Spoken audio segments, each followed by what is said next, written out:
but we will start this panel by Marcus Cornaro. This is well pronounced. It's very well pronounced, yeah, beautiful. Who is the director of the Europe's Southern Mediterranean, Middle East and Neighborhood Policy for DEFCO, and he will give a presentation, amongst others, about the post-2015 agenda goals, as well as on the current issues and challenges concerning fragile and failing states. So without any further notice, the floor is yours. Yeah, no, thanks a lot, and delighted to be here with you this afternoon. Even though the name was very well pronounced, I just want to clarify that I have been Director Neighborhood for the last 5 years, which I continue to be the acting one, but a few months ago, as Deputy Director General in DEFCO, I'm now in charge of all the geographic programs, and this sort of includes the relevance of getting fragility right. And in fact, the unit headed by Denise Ionette will be attached to my office directly, and for me, this is one of the core aspects where I would very much like to see sort of the DEFCO come in underpinning our joint policies. And in that new capacity also, I've just been in South Sudan, for instance, where just to get a flavor on what the issues we're talking about here today could mean in rolling out a fragility-sensitive agenda, as I will be sort of very, very soon also looking at Algiers and other initiatives in the Sahel. Well, but with that anyway, I think it's great that I managed to be here with you for an hour together with Denise and share a few development-oriented reflections we have as we take this comprehensive agenda forward. And I'm sort of delighted to do that here with you, firstly because fragility is said to feature highly in the international development debate, very clearly and very prominently. And we as DEFCO, as European Commission, also European Union, I think need to be driving that debate also, not just be driven by events. And then secondly, because I'm very grateful to the Egmont Center for offering this training opportunity to reflect on the main challenges the European Union is facing in the work with fragile and conflict-affected states, and to achieve a common understanding here amongst sort of a range of different actors on key policy concepts, and thus also bring the idea of the European Union speaking with one voice closer to us, and particularly close to countries of fragility who need a clear orientation and guidance. With that, I will try to share a few sort of more development cooperation-oriented parameters with you on this afternoon, and starting with looking where the so-called Millennium Development Goals have taken us. Now, since the MDGs, that's the acronym of Millennium Development Goals, were discussed and agreed upon in the late 1990s, the world, of course, has undergone extraordinary changes. It has changed economically, it has changed financially, changed a lot technologically, but also changed significantly on the political front. And for instance, we have all seen how quickly a country, given good governance, financial and intelligence support, can move from being desperately poor to middle income status. And I therefore believe that conditions are in place to enable us to eliminate poverty within the next generation, as a prominent book by Sachs a few years ago has argued. At the same time, also, we need to recognize that insecurity not only remains, but also has become a primary development challenge of our time. And while we praise ourselves that much of the world has made rapid progress in reducing poverty in the past 60 years, areas characterized by repeated cycles of political and criminal violence are being left far behind, and the economic growth compromised, and also the human indicators stagnant, if not regressive. And for that, it is important for us, I think, to have in our mind that despite all the progress today, still 1.5 billion people live in areas affected by fragility, conflict, or large-scale organized criminal violence. And also that no low-income, fragile, or conflict-affected country has yet to achieve a single of the United Nations Millennium Development Goals. And such lack of stability in one country or region may have spillover effects into other more stable areas. This could be through refugees and internally displaced people flows, human and drug trafficking, organized crime networks, or illegal exploitation of natural resources. If we take a closer look at the world today, then we can see the paradox of modern times, in the sense that for those who now live in more stable neighborhoods, it may seem incomprehensible how prosperity in high-income countries and a sophisticated global economy can coexist with extreme violence and extreme misery in other parts of the globe. The pirates operating off the coast of Somalia, who prey on ships throughout the Gulf of Aden, perfectly illustrate the paradox of the existing global system. And against this backdrop here, I'll share with you some essential questions on which maybe we come back with in the discussion. First, what are the drivers really of fragility and conflict in today's world, and how they coexist with the wealth and prosperity of modern nation states? Second, maybe we want to look at why is it that after a decade of renewed international engagement with Afghanistan, the prospects of peace seem difficult to achieve? Thirdly, why have conflict prevention and post-conflict recovery proven so difficult to address and continue to generate recurrent violent conflict and crisis?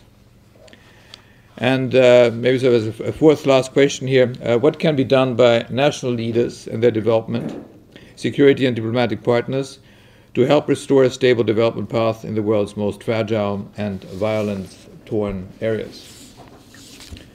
If we address these questions here today and in other fora, we have to also move ahead and look at the post-Millennium Development Goal world. And if we say in our speak post-MDG, we think post-MD 2015, when the current set of Millennium Development Goals will have to be reviewed.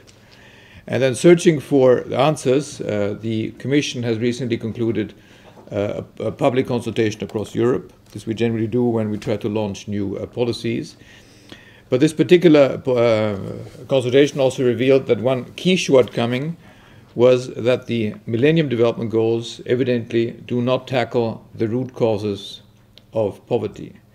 Root causes of poverty, which include conflict, slow economic growth, governance and anti-corruption, decent work and social protection, the population dynamics, and climate change adaptation.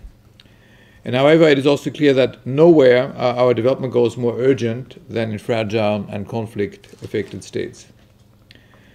Following the international commitments made in Busan, there was an international conference looking at aid effectiveness early this year. There was the endorsement of the so-called New Deal. I'm sure that was addressed already in the course of today. And this in line of the Agenda for Change, which is the European Union's current blueprint for a more results-oriented development policy. And in that, we realize that our main challenge will be to achieve results and have an impact on fragile countries, in addition to increasing our future funding. As proof of our sustained efforts, at least we can argue that in 2011, almost half of the entire EU bilateral aid was allocated to two fragile and crisis-affected countries. And additionally, we can also say that the Commission's proposal for the next multi-financial framework, that's the one covering from 2014 to 2020, we have at least advocated for a very ambitious level of resources that we would think are both attainable and necessary. And we also continue to argue, at least until the MFF discussion is over, that there should be no time now to turn our backs on the world. And I hope at least we'll get at least halfway our voice heard in that debate. And in that debate, what we do argue in order to render and promise also that continued EU-funded interventions remain effective, that we promise to look at the following points. The one is to be more strategic. And I think this training and this part of policy we're discussing it together is very much part and parcel of that quest for more strategic approach. And in that also to concentrate on sectors where we can make a difference. And notably, that will be on the 5 peace building and state building goals, which are part of the new deal. Also, to use appropriate assessment tools to identify root causes of conflict and fragility and sources of resilience. Again, I think aspects which are part of this training session. We also argue that we should use the transition compacts where they exist in a more proactive manner, and then also make more generally efficient use of existing flexibility in current instruments and enhance future ones. With that future agenda, I think we argue that we should recognize that a lot remains to be done to achieve existing goals, and that the new framework should reflect the aspirations of the poorest in a rapidly changing international context. And it should aim at ensuring a decent life for all by 2030, which is sort of the capture, I think, the log frame of the UN logo to discuss the post-MDG context, decent life for all. I'm told it's difficult to translate it into Spanish and other languages, but I think in English at least it's very clear what sort of decent life for all by 2030 means as a main objective, and this is very much the thrust again to which the European Commission argues for a strong international post-2015 agenda.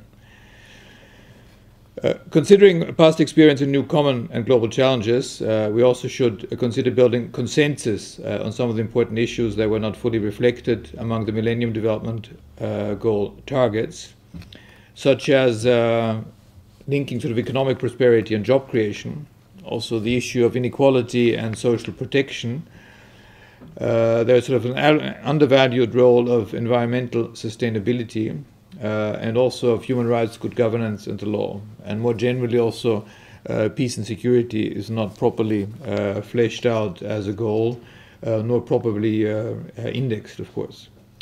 And then furthermore, also we argue that for guaranteeing human dignity, which links up to jobs and decent work agendas, as well as to justice and equity, there we should sort of definitely raise the ambition levels at international level. And also, we would argue that managing our natural wealth in a sustainable manner for both current and future generations, while developing productive capacities, should also be part of the post-MDG agenda. And in light of the above mentioned, we all hope that a so-called high-level panel for post-2015 development agenda, and our Commissioner Piebalgs is on the advisory board for that, will offer the European Union a good opportunity to help shape the post-MDG agenda and overcome challenges and shortcomings, notably, and this I want to underline, in fragile and conflict-affected states, which I think should be the litmus test, in fact, of the post-MDG 2015 approach. With that, I would like to conclude sort of by pointing out that a different way of doing business is needed.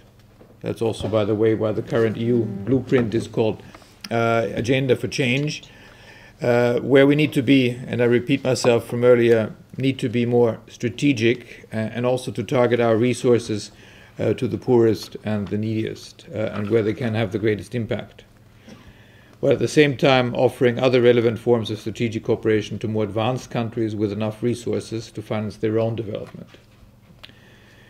There is also a need to move away from simply tweaking current practices towards a fundamentally new practical set of tools to link development and security, to link development and mediation, and development and humanitarian assistance. And there we're sort of very open to argue that new tools should aim to have a catalytic effect in supporting confidence building and longer-term institutional transformation.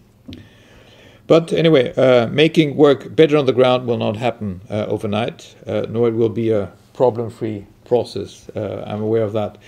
And that is also why we need well-trained human resources ready to be deployed in the field and to deal with difficult settings. And for that, once again, thank you very much for the opportunity here of this gathering, and this is very much the spirit in which sort of I and Jonete are available for comments and questions. Thanks. Thank you very much for this very overarching and direct presentation, if I can put it as such.